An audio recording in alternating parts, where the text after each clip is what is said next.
네, 여러분 안녕하세요. 시연쌤입니다.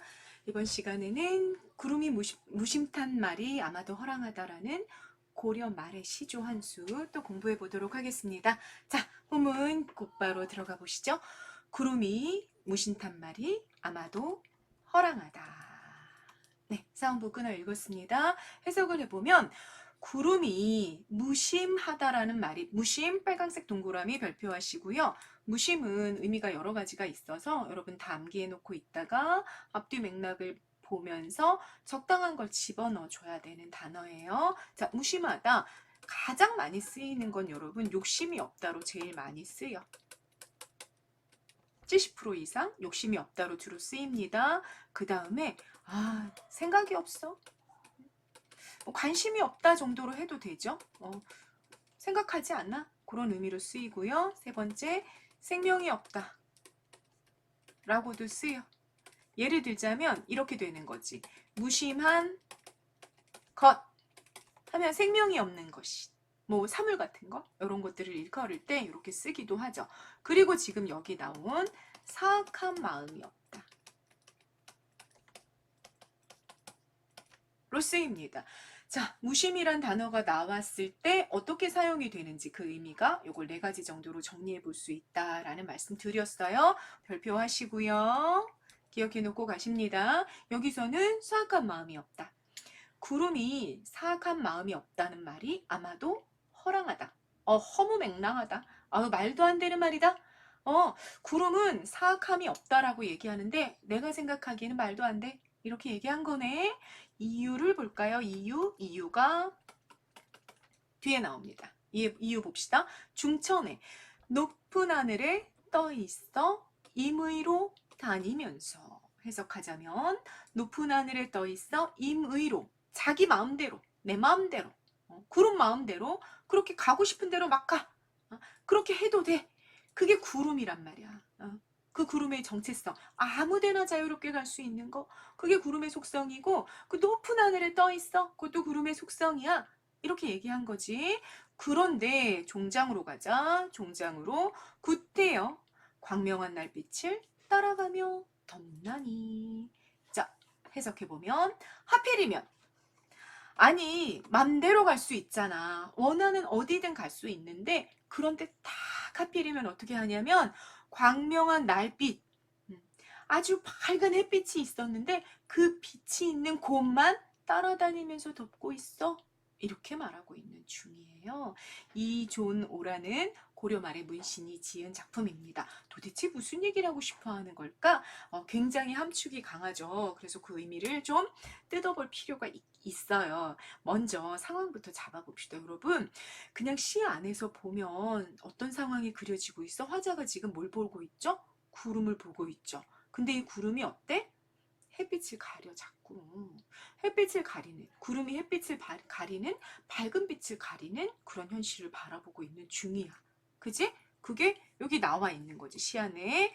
그리고 대응 방식 어조를 보니까 아니 그냥 마음대로 딴 데도 가 있을 수 있는데 왜 하필이면 햇빛을 자꾸 가리는 거야? 하면서 뭐 하고 있어? 비판하고 있다라는 거 알 수 있지. 그렇게 되면 구름은 플러스야 마이너스야? 얘는 마이너스고 햇빛은 뭐야? 플러스라는 거 알 수 있고 마이너스가 플러스를 자꾸 없애려고 하니까 그걸 비판하고 있구나. 우리가 이렇게 시에서 정리할 수 있습니다.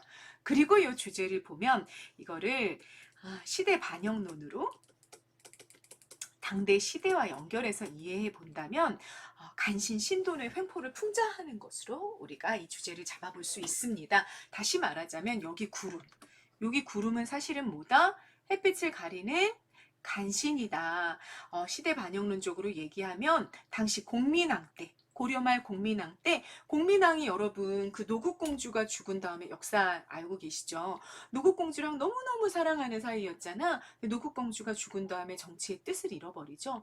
그래서 자기가 평상시 신임하던 그 신돈에게 스님이었어. 그 스님이었던 신돈에게 모든 정치의 그 권력을 다 위임해 버렸단 말이야. 그래서 이 신돈이 그냥 왕처럼 이제 행동한 거지. 왕처럼 모든 정권을 막 잡고 휘둘렀단 말이야. 처음에는 뭐 노비도 막 그 풀어주고 막 그 토지 개혁도 실시하고 그다음 기득권을 가지고 뭐 부정부패를 일삼던 그런 기득권층도 막 때려잡고 굉장히 백성들이 환호할 만한 아주 혁명적인 정책들을 많이 펼쳤어. 근데 나중에 어때? 자기가 부패해버리죠. 그러니까 권력이라는 게 그런 어떤 속성을 가지고 있기도 한 것 같은데 자기가 부패해서 스님인데 막 여색을 밝히고 막 고기를 또 그렇게 좋아했대잖아요. 그리고 이 수도에 집이 7채가 있었대요. 그렇게 자기가 막 이렇게 재물을 축적하고 이러다가 결국은 왕에 의해서 제거가 됩니다. 나중에는 국민왕을 암살하려는 그런 시도까지 하고 그런 게 막 들통이 나면서 결국은 국민왕에 의해서 제거가 되는 인물이 이제 신돈인데 그 신돈이 권력을 잡고 막 휘두르고 있을 당시 그때 당시에 이조노라는 고려 말의 문신이 그 신돈의 횡포를 풍자하는 풍자시를 짓고 그 신돈을 좀 물리쳐야 한다고 왕에게 탄원을 넣었다가 자기가 오히려 그 공직에서 잘리는 유배를 당하고 막 좌천이 되고 이런 수모를 겪었던 그런 문신인데 이 이조노라는 문신이 그 한창 권력의 최정점에 있었을 그 당시에 이 간신 신돈을 풍자하는 그런 시를 지은 게 이 작품이다. 라고 정리하실 수 있겠습니다. 그럼 여러분 성격을 보면 내가 지금 비판하고 싶은 건 사실은 신돈이야 라는 말 대놓고 했어 안 했어? 안 했죠. 내가 비판하고 있는 게 뭐야? 구름이야 구름. 구름이 뭐 하는 거 비판해? 햇빛을 따라다니며 덮는 걸 비판하고 있어. 그러면 이거는 다 상징으로 읽어지고 자연물에 사실은 빗대어서 자연물이 빗대어서 내가 하고 싶은 얘기를 간접적으로 하고 있는 중이잖아요. 우리는 그럴 때 뭐라 그런다? 우의적이라고 이야기한다. 라는 거 잘 알고 계실 겁니다. 우의라는 단어가 갖고 있는 의미 잘 기억하고 가시고요. 그리고 또 어때? 풍자하고 있어. 요 자가 여러분 찌를 자자야. 찌를 자자고 풍은 여러분 비유한다는 뜻이거든요. 그래서 비유를 통해서 찌를 때 그럴 때 우리가 풍자라는 표현을 많이 쓰게 되는 거죠. 자, 풍자가 사용이 될 때 그 용례도 사용하는 예도 보면 이게 풍은 비유가 들어가 있고 자는 찌르다. 비난하는 거야. 비난하는 태도가 들어가 있는데 이 풍자 중에서는요. 비유보다 훨씬 더 중요한 게 비난이야. 비판.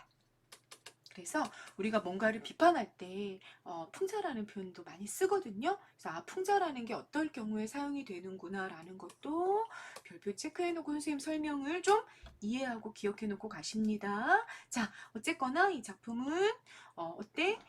자연물을 통해서 자기가 하고 싶은 얘기를 간접적으로 하고 있기 때문에 우의적이고 비판하는 태도를 보여주고 있기 때문에 풍자적이다라는 성격도 이해하고 가십니다.